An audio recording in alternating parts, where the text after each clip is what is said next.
काव्या की कहानी। बिहार के एक छोटे से गांव में एक लड़की काव्या रहती थी, जिसे सब प्यार से काव्या कहते थे।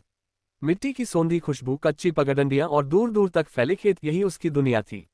उसका घर छोटा था, पर उस घर में भरोसे, संस्कार और सपनों की कोई कमी नहीं थी। काव्या के पिता किसान थे। भोर की पहली किरण के साथ वे खेतों में निकल जाते और शाम को थकान के बावजूद चेहरे पर मुस्कान लिए लौटते। माँ घर संभालती, चूल्हे की आंच, बच्चों की पढ़ाई और परिवार की खुशियों को बराबर संभालते हुए। वे अक्सर काव्या से कहती, बेटी, हालात सिखाते हैं, रोकते नहीं। बिजली अक्सर चली जाती, पर लालटेन की रोशनी में काव्या के सपने और तेज चमकते। स्कूल दूर था, बरसात में रास्ता कीचड़ से भर जाता, साइकिल फिसलती, पर काव्या का हौसला नहीं। वह जानती थी हर कदम उसे उसके सपनों के करीब ले जा रहा है। किताबें कम होती तो वह एक एक पन्ना संभाल कर पढ़ती, सवाल लिखती और जवाब खोजती। त्योहारों के दिन उसके घर में खास होते। सादा खाना, पिताजी की बातें, माँ की हंसी और परिवार की एकता। काव्या को समझ आ गया था कि अमीरी पैसों से नहीं, साथ से मापी जाती है।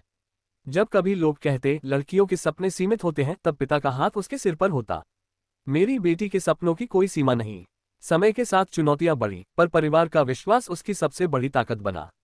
काव्या ने ठान लिया कि वह पढ़ लिख कर न सिर्फ अपना, बल्कि अपने गांव और अपने माता पिता का नाम रोशन करेगी। उसे यकीन था, छोटे गांव में जन्म लेना कमजोरी नहीं, बल्कि मजबूत जड़ों की पहचान है। और इन्हीं जड़ों से काव्या ने उड़ान भरने की तैयारी शुरू कर दी।